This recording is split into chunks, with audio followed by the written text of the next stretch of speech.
بسم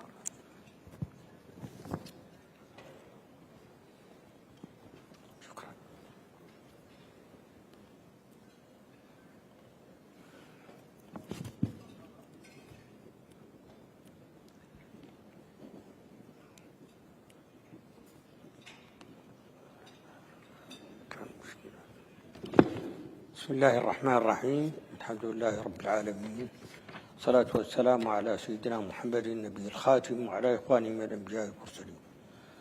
سعادة السفير صديق سام براون باك، سفير الحريات الدينية الأسبق بوزارة الخارجية. سعادة رئيس الجلسة صديق القس بوب براوبر.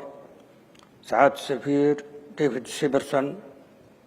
فضيلة الإمام محمد ماجد، أربطة بطريق القدس المحترم. أصحاب المعالي، أصحاب السعادة، اسمحوا لي إذا كنت لم أذكر شخصا باسمه فإنكم جميعا في القلب وقريبا من اللسان. أيها الحضور الكريم، اسمحوا لي أن أتوجه بجزيل الشكر للقائمين على هذا المؤتمر الدولي على الدعوة لهذا اللقاء الهام والتي تأتي دورته لهذا العام برعاية منظمة حزب الفضول الجديد. إن هذه اللقاءات والمبادرات جديد بأن تحقق لنا بعض ما نصبو إليه. أترك لشيخ حمزة يقرأ عليكم. So, Bismillah ar-Rahman ar-Rahim, the Shaykh began by praising God and all of the prophets and our Prophet Muhammad, peace be upon him, and then acknowledged His Excellency, the former Ambassador Sam Brownback for religious freedom, His Excellency Ambassador David Saperstein, His Excellency Imam Muhammad Majid, His Excellency Pastor Bob Roberts, and then His Beatitude Theophilus III, Eastern Orthodox Patriarch of Jerusalem. And then he apologized for any name he might have omitted, but he said all of you are in his heart. Peace and mercy and blessings of God be upon all of you. Allow me to express my sincere thanks to the organizers of this conference for convening this important meeting, which is sponsored this year by the New Alliance of Virtue among the sponsors. These meetings and initiatives are well placed to realize the coalition, human fraternity, tolerance, and peace that we all seek, especially with the presence of personalities such as my friend, His Excellency Ambassador Brownback, with his wisdom, experience, and openness. In this context, we also commend the efforts of the predecessor, Ambassador David Saperstein, and his successor, the current Ambassador Rashad Hussain, who are likewise highly capable and commendable leaders. Mr. Chairman, colleagues, distinguished audience, the title of this session of my speech is Religious Freedom for the Good of All. This may stem from either the assumption that the availability of religious freedoms is in the interest of all, a hypothesis that needs to be tested and proved, and that the title is a call to make religious freedoms legitimately for the benefit of all. And this requires a mechanism as well as a theoretical and practical framework. So I'll address this topic by answering the following questions. The first, why do we believe that protecting religious freedom is in everyone's interest? What are the challenges to religious freedom, and how can we push for religious freedom in the world? By answering and discussing these questions, our conference can contribute to a shared vision for advancing religious freedom worldwide. First, why do we believe that protecting religious freedom is in everyone's interest? All religions are at risk in various parts of the world, and it is therefore in their interest to join hands and defend one another.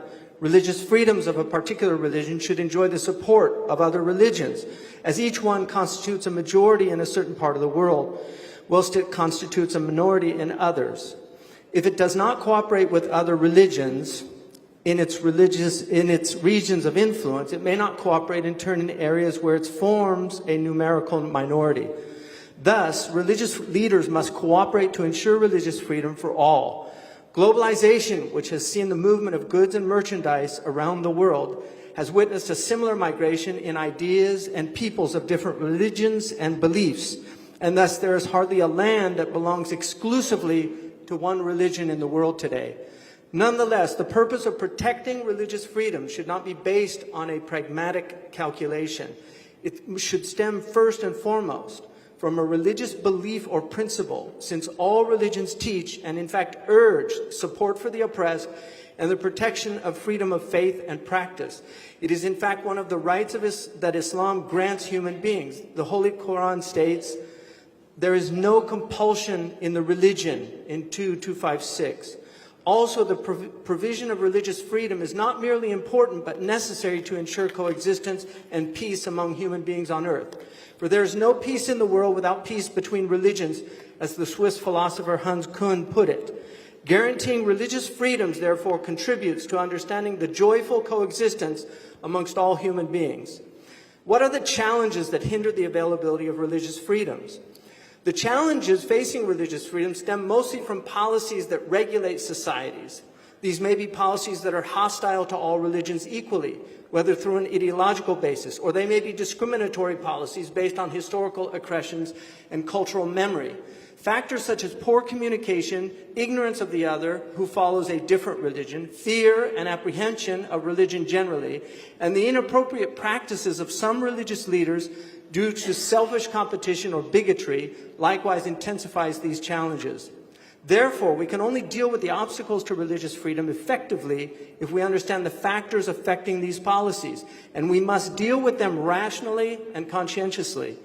Whilst we support and advocate for religious freedom, we believe that if it is founded on the solid ground of peace and within its context, it will be truly secure and sustainable. The freedom we call for is unconditional to the extent that it guarantees the observance of public order, social tranquility, and peace in every country. Finally, how do we push for religious freedom in the world?